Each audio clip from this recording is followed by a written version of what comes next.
Isang, Diyos ko naman, ito si Auntie Claire. Oo, si Auntie Claire, itong isang ipapakita ko sa inyong video. Ngayon, actually, Ayan, si Auntie Claire, mga bossing, nag-file siya ng, hindi naman daw ito demanda. Okay, nagsumbong siya sa NBI dahil yung isang page daw, yung page ni Ahmed Paglinawan tsaka ni Trixie Cruz Angeles, yung Luminous page, naglagay na sa lahat ng katarantaduhang ginagawa mo, pag baba mo sa posisyon or pag wala na kayo sa posisyon, atay mo lang ang walang latay or appendix mo lang ang walang latay.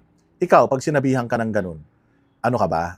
Masasaktan ka ba? Lalong-lalo na, alam mo naman na puro katarantaduhan at puro kagaguhan talaga yung ginagawa mo at alam mo naman na lahat ng tao sa buong Pilipinas wala nang tiwala sa inyo at galit na galit sa inyo. So, kasi katulad tayo, nagvo-vlog tayo, sandamuka lang mga kaso natin at ang daming mga nagdi-death threat sa atin. Nagsasampa ba tayo ng kaso? Nagbo-blatter ba tayo? Hindi. Risk of doing business yan, ika nga. Ikaw, dapat naiintindihan mo na sa rami ng kasinungalingan na pinagsasasabi mo, talagang ang ibig nilang sabihin doon sa atay mo lang ang walang latay, pagbaba mo dyan sa posisyon at wala ka na sa kapangyarihan, maliligo ka talaga, unang-una sa lahat, kahihiyan. Maliligo ka ng mga kaso na din doon sa mga binitawan mong mga salita at paninira mo sa mga nasa gobyerno at mga nasa kalaban ninyo. So yun yung sinasabing, appendix mo lang ang walang latay, Diyos ko naman, at saka napaka-arte mo naman. Ang yabang-yabang mo, tawagin mo si Inday Sara na kamukha ni Chucky, tinatawag mo si mga Duterte na magnanakaw, na ganito, na ganyan. Tinatawag mo lahat ng mga bumabati ko sa inyo ng kung ano-anong pangalan. Tapos ikaw sinabihan ka lang ng ganyan, iyaking ka. Abogado ka pang naturingan, Diyos ko naman. Tapos magsusumbong ka. Ikaw talaga pa main character ka, hindi ka naman importante. Hindi ka naman hinalal ng taong bayan pero masyado kang pasikat. Pumunta siya sa NBI para magsumbong, mag-blatter. Magpa-blatter ka lang pala. Bakit hindi ka na lang sa police nag-blatter, bakit sa NBI pa? Tapos ang sinasabi niya, hindi naman daw siya nagdidemanda. If something happens to her, at least may iimbestigahan daw yung mga polis. Anong iimbestigahan ng mga polis? Kala na Trixie, kala na Ahmed, na sinabihan kanila na mata mo lang ang walang latay. Lahat ng tao sa Pilipinas gusto ka sampal-sampalin sa totoo lang. So, hindi death threat yun pag sinabing mata mo lang ang walang latay. Hindi death threat yun. Ibig lang, ano lang yun. Figure of speech lang yun. Sinasabi lang nila sa'yo na pag wala ka na sa posisyon, balik ka na sa dating buhay mo, isa ka na lang ulit patay gutom na vlogger na walang follower. Pakinggan natin to. Pinaparecord ko lang po, pinireport ko lang po, yung naging Facebook post ng Luminous by Trixie Cruz Angeles and Ahmed Paglinawan regarding dun sa threats na nailagay nila. Ito yung address sa akin. Sinabi kasi nila na kapag nilaglag ka ng humans mo, appendix at coccyx mo lang ang walang latay. Resulta ng mga pinagagawa mo. Appendix at coccyx mo lang yung walang latay. Resulta ng mga pinaggagawa mo. Death threat na yan. Sinabi ba nila na papatayin ka nila? Sinabi ba nila na babariling ka nila? Sinabi ba nila na sasaksakin ka nila? Sinabi ba nila na sasagasaan ka nila? Ano mo sila sinabing ganun? Di ba? Parang halimbawa, sa sobrang gigil ko sa'yo, mata mo lang ang walang latay. Pwedeng gigil saan? Pwedeng gigil dahil crush na crush ka. Pwedeng gigil dahil inis na inis sa'yo. Pero, Diyos ko naman, napaka-arte mo naman. Pumasok ka sa ganyang linya, tapos ayaw mo na binabatikos ka. Ang baho-baho ng bibig mo, ang sama-sama ng mga pinagsasabi mo sa mga kalaban ninyo. Tapos kapag ikaw na, banta na sa buhay yan. Hindi po ganyan ang banta sa buhay. Claire Castro, abogado ka pa naman. Ang banta sa buhay, pag sinabing papatayin ka, aabangan kita, sasaksakin kita sa lalamunan, tutusukin ko yung mata mo. Ganon, yung mga yan yung mga death threat, ha. Hindi death threat, yung mata mo lang ang walang latay. Tumbong mo lang ang walang pasa. Hindi death threat yun, ma'am. So I really have to report this matter because if something happens to me, at least may nakareport po yung mga taong nagpapalutang ng ganitong klase mga grave threats. Grave threats. Pwedeng grave threats, pero hindi death threat. Hindi death threat yan. Oo, maniwala ka. Tsaka, sinong dinidemanda mo? 2 tao, Ahmed Paglinawan at tsaka si Trixie Cruz Angeles, pare sa mga abogado, yung pinagtatawanan ka niyan ngayon. Kaya nga hindi mo yan isinampa as demanda as reklamo because you know for a fact, hindi magpa-fly yan. Nagpapasikat ka lang. Gusto mo lang na center of attraction ka dahil alam mo malapit nang mawala . Baka sakali, kunin ka ng mga dilawan, patakbuhin ka ng senador balang araw, may magpondo sa'yo, yan ang ginagawa mo siguro. Pero itong ginagawa mo na to, walang mangyayari rito kasi sabi ko nga, kung talagang sa tingin mo, death threat yung ginawa noong page na yun sa'yo, di sana nagsampa ka na ng demanda sa RTC para doon na kayo maglaban-laban. Eh, for optics lang to.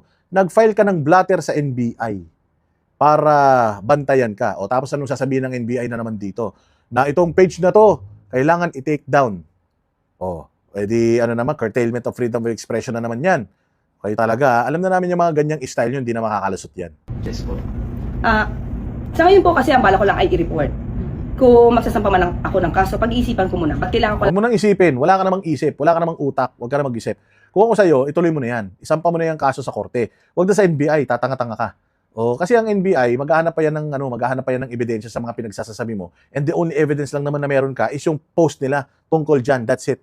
O, dapat nagsampa ka na lang sa DOJ o kaya sa RTC. Para talaga hindi yung mag-ano lang ako, magbablatter lang ako, blatter lang pala eh. Kung blatter lang, sana sa barangay mo na lang dinala. Putang na may media ka pang kasamang kapal ng mukha mo. Ginamit mo pa yung resources ng bayang Pilipinas para sa pagpapaganda mo. kasing i-report ito para at least nga, kung may mangyari man sa akin, may mga tao silang pwede maimbestigahan. How do you feel now, ma'am? Feeling mo naman, importante ka. Walang mangyayari sa'yo. Gago, pag wala na si Bongbong sa serbisyo at bumaba ka na rin, wala ka ng kwentang tao, hindi ka napapansinin. Putang ina mo, kahit mamasyal ka sa mall, walang magpapapicture sa'yo, tanga-tanga. Feeling mo naman, sobrang sikat mo. After seeing yung post ko, At the time, of course natakot ka. Kasi hindi ko naman sanay sa death threats eh. Pero Gago. Ano death threat nga doon? Kailan pa naging death threat yung yung tumbong mo lang ang walang latay? Latay nga eh. Oh, kailan nakakamatay ba yung latay? Hindi nakakamatay yun. Diyos ko, hindi death threat yun. Maaring pwede siyang mag-fall sa threat. Hindi nga rin siya grave threat eh. O, pwede siyang mag-fall sa threat eh, pero hindi grave threat. At lalong-lalong hindi death threat. Tanginan tong abogado na to, bobo, tanginan to, saan mag-graduate to? Kahit sa recto, sa university ng recto, baka hindi pumasa tong kabubuhan nitong tao na to eh. sabihin na appendix mo lang ang walang latay, ibang ibig sabihin nun. Meron itong pagbabanta sa iyong buhay. So yun yung naramdaman ko. At up to now, yun pa rin yung nararamdaman ko, kaya kailangan ko na mag-report. Ma'am, kailan po yung post na yan? January 2. Nandiyan pa din po ba? O... Nandyan pa rin po. Ma'am, ano po yung mensahe niyo po sa kanila? Sa atin lang naman, kung sinasabi nila may freedom of expression sila. Lahat naman tayo dito ay dapat na ma-exercise yung ating freedom of expression.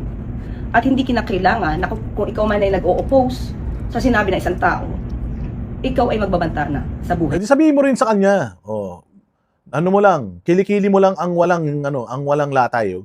Gumanti ka, vlogger ka man din. O, di ba? Panay nga ang vlog mo, nagva-vlog ka na, tapos nag-press con ka pa eh. Doble nga yung platform mo eh. Ayaw mo pa nun, kampi mo pa yung media. O ganyan lang talaga. Ang dami nga sa amin eh, pinagmumura nga kami ng mga vloggers ninyo eh.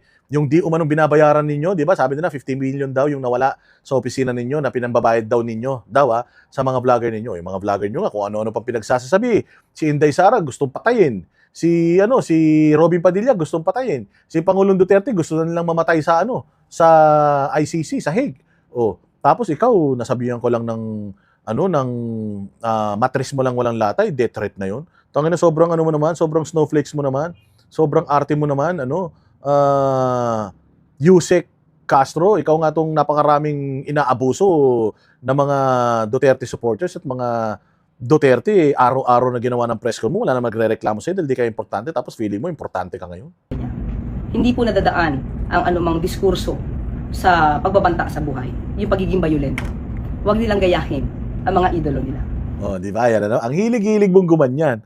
Ang hilig mong mga idolo nyo. Ang hilig-hilig mong bumana, tapos pag ikaw yung babanatan, iyaking ka. Putang ina, wala kang karapatang mangurat kung mabilis kang maurat. Sa panahon ngayon, kapag mahina ang puso mo, hindi ka dapat pumapasok sa larangan na yan. So kung ako sa'yo, mag-resign ka na, umalis ka na dyan sa posisyon mo, kung hindi mo kaya yung pressure, sabi nga nila, if you cannot stand the heat, get out of the kitchen.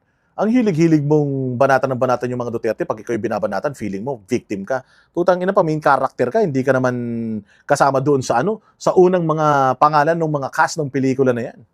prior to this post, meron po bang may previews na post towards you? Wala akong napansin. Ito lang kasi yung nakita ko. Kung meron man before, hahalungkatin ko.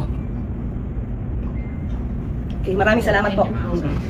Tangina, walang kakwenta-kwenta, Claire. Ginawa mo lang lalong tanga yung sarili mo. Diyos ko naman, hay nako talaga naman itong mga natin na ito, itong mga taga-gobyerno. Kami ang boses ng masa, hindi natatakot. Katotohanan lang, di kami nalulunod. Walang bahid ng sismis, lahat ay totoo. Kahit sino ka pa, pag mali ka babanatan ka. Walang pinipili kulay, wala kaming kinikilingan. Basta para sa bayan, kami lalaban. Pag tama pala, lapakan. Pag mali, banatan. Di matitinag, di matatakot.